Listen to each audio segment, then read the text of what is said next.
I'm happy to be sitting right now with K-State's new defensive coordinator. He is Joe Klanderman, safeties coach from last year. Coach, congratulations on the new job, and thank you for joining me. No problem, man. I love it. Get as much as we can get out there. We're willing to get out there. Well, I know we were just talking about this. It's been a crazy week for you. This has all happened pretty fast, I'd imagine. What has the past week been like for you? Well, it's trying to get the house in order, trying to get install ready. It's always going to be a crazy week anyway, right before spring break, just the mad dash that you have to prepare for with spring ball right around the corner when you get back. Then you add interviews into that and trying to get a linebacker coach in here. You get installation in that, and you're trying to install some new defenses, and you get trying to get everything set the way that you'd like it with the players, and you have that component into it. So it's just been kind of a 24/7 go, but that's the nature of it. What were the strengths that you really wanted to sell in your candidacy for the defensive coordinator job? Well, I guess I don't know that I really sold anything. I know that's kind of a cop-out, but I just am what I am. I bring what I bring. I don't try to be something that I'm not. I didn't try to put on a front for coach to try to leverage a job or anything like that. Coach has seen me up close and personal every day for the last 6 years, and I guess that was my job interview. It didn't have anything to do with anything I said or did or prepared for him. He just kind of sees how I go about my business, and I think it's a good fit. And I just really believe that more than anything, I can help portray and push and sell the message that he's trying to sell to the team, maybe better than anybody else on the earth, just because I've been around it and I believe in it. And what would you say that message is, you and Coach Klanderman, that you're trying to preach to these guys? Well, first and foremost, that it's their team, it's their legacy, and it's their team. We are just all part of something that's so much bigger than ourselves, and we all have a role within that team. And if we fulfill our role to the best and to the maximum, then the team is going to be pretty good. And if we take pride in our role and over time learn to increase our role, then over time we're going to get much better. And nobody's bigger than the team, including the head coach, including the defensive coordinator. We're just just cogs in the machine, if you will.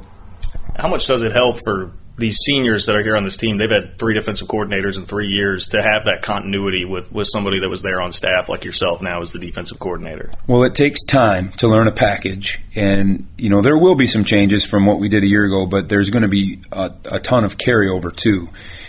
Transition the first time was much different because the things that we did last year were far different than the things that they did here 2 years ago before we got here. The changes are going to be some, but they're not going to be as drastic as they were. I think you're never going to play fast until you're really comfortable with what you're doing. And if you looked at us over the course of last year, initially we played fast just because there was some excitement and some of that stuff. And I think there was a doldrums in the middle part of the year where guys were trying to do things right, and in doing that they were thinking too much. And when you think too much, you don't play fast. And then when we started to figure it out, I thought there was a time at the end of the year where we were playing pretty good defense again. And I don't want to lose that. I don't want to backtrack on that. So we're going to try to make some changes that I think are good, and by and large leave as much as we can alone so that guys can come in flying around on September 1st. From a style standpoint, just broad-based, I know you don't know necessarily the ins and outs of how it'll go during the season, but would you say stylistically that you're close to the same as what Scotty was, or how different would it be from a style standpoint? Scotty and I are from the same school of thought, I think, in a lot of things. That's why we work so well together. I don't know. There might be some situational things that we disagreed in, something where he was maybe wanting to be conservative and I would be much more apt to be, bring pressure or something like, things to that nature. I probably think a little bit more back to front, and he sometimes maybe thinks front to back sometimes. I think that's why we complemented each other pretty well. And so, but I don't think there's going to be a noticeable, from a fan standpoint, change of what you might see. What's the relationship like with you and Van, who also now has some more responsibility, and how will that play out on the defense? I have such a respect for not only Van but all the guys in the defensive room, just the experiences they have and the support that they've given me through this has been overwhelming. And if there's ever going through something like this really kind of puts people's true colors on the line, and I'm going to do whatever I can for those guys because they've supported me wholeheartedly, and just one of the best people that I've ever been around, not only in the business but anywhere. And so the relationship is really good. We're on the same page with everything, and it should help us. The secondary that you guys had last year, second best pass defense in the Big 12. How proud are you of the job that you guys were able to do in year one? When you look back at it, it's pretty cool. At the time, you're just thinking about getting stops and getting in throwing windows.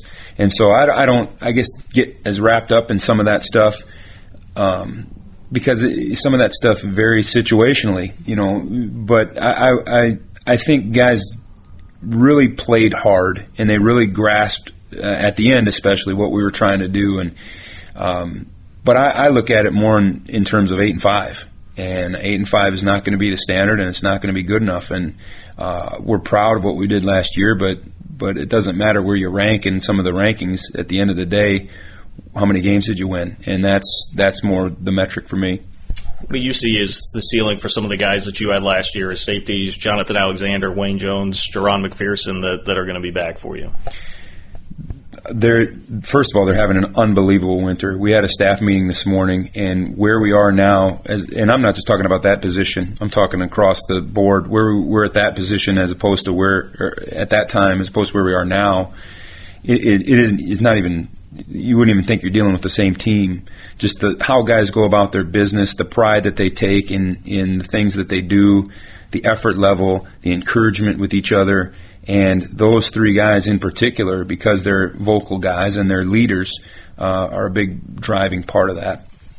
How much does your role change as far as recruiting goes now that you are the defensive coordinator? Well, that's something that I have taken a lot of pride in as a position coach and, throughout my career. And so I guess I would like to be able to, it's not going to change. I'm still going to be responsible for some of the same areas that I was before, but I want to be able to touch some of these defensive players wherever they may be from at other positions. And I want to be able to touch, I want to be able to get in on the best defensive tackle in the country and fight to get him. Same thing with the linebackers and the corners, and I want to be heavily involved in every aspect. So it's going to be, sometimes people think that, you got to lessen your role in recruiting when you're a coordinator so you can focus more on your duties. To me, it's kind of the opposite. Yeah, you got to focus on your duties, but I think you got to enhance your role in recruiting, and you've got to be more visible, and it's going to take more time, and that's going to be something that I'm going to have to balance.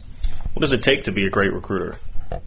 It just takes – it's all about building relationships. That's 100% it. So I guess if I had to say it in a word, it's persistence, because very rarely are these kids going to just willingly give themselves over to you. Some might, but not very often. A lot of times kids want to fish around and see if they can trust you, to see if they can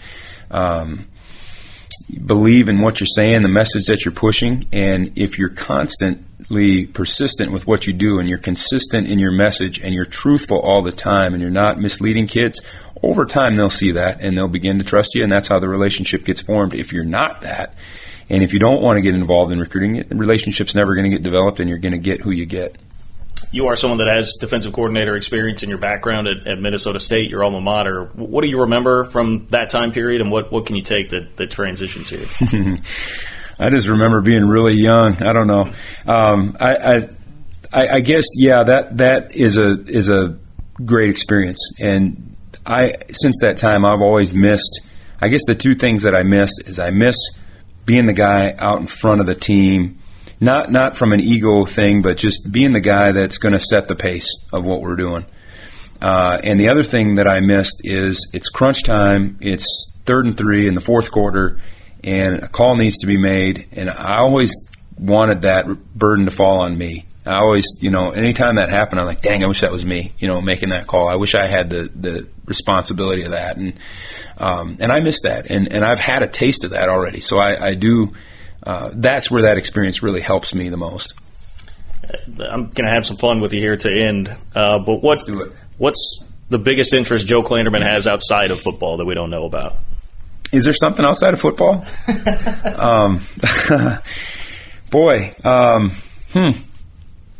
I wouldn't use the term avid for sure, but I do enjoy getting out on the golf course a little bit as much as I can. And now that depends on how well we're playing on defense. If we're playing pretty well, I can get out there pretty frequently. If we're not, I might only get out there 3 or 4 times this summer. So I'm hoping that a year from now I'm a pretty darn good golfer.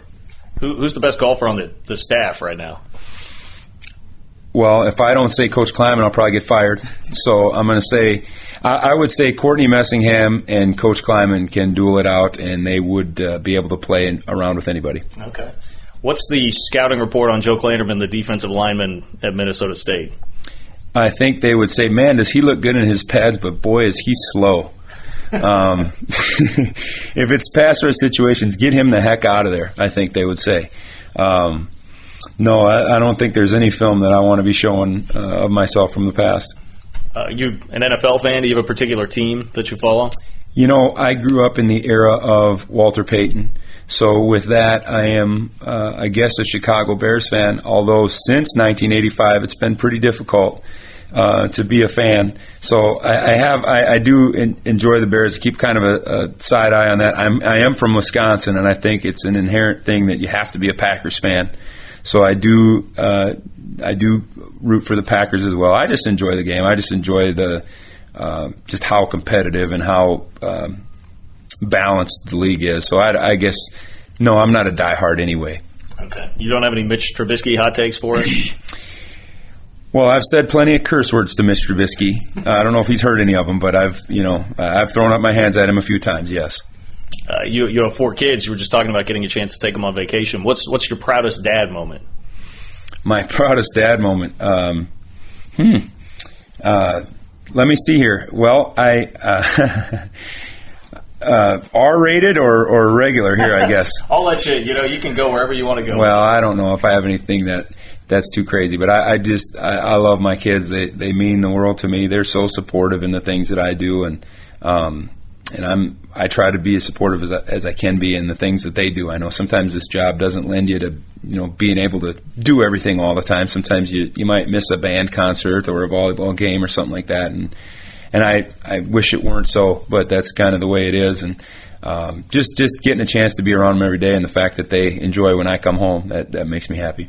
Every time I ask this question to Coach Klanderman, I think it's been 2 or 3 times, he always tells me he doesn't have time to go out and eat. But where's your favorite spot to eat in Manhattan?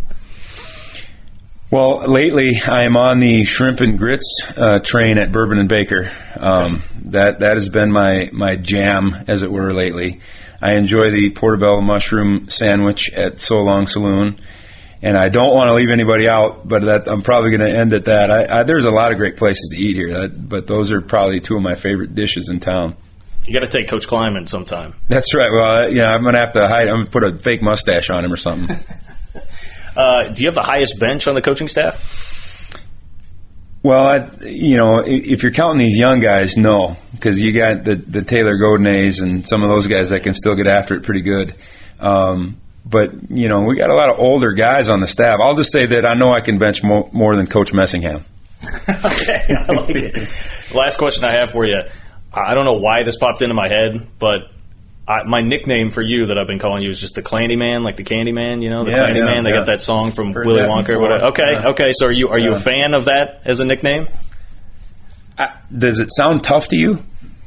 It doesn't sound really tough, no, but I do feel like it's catchy. I feel like it's catchy. It might be catchy, and if it catches on, I'm not going to extinguish the flame. But I want something that's tough. Something that's catchy, tough, edgy. Like The Godfather or something like that. We'll have to work on that one. Okay. Did you have one when you were playing? Like what the guys on the team call you? I think that is what they called me. Okay. I had a few. I had a few nicknames back in the day. We won't get into all that. There's a lot of stories that need to be told, but that could work. That could work. I'm just thinking big picture now. If we play in the national championship game here in a few years, I don't know if I want Brad Nessler saying that online. Okay, we'll get the Godfather going for you. Joe, I really appreciate it. Thanks for taking the time. You got it, man. Thanks.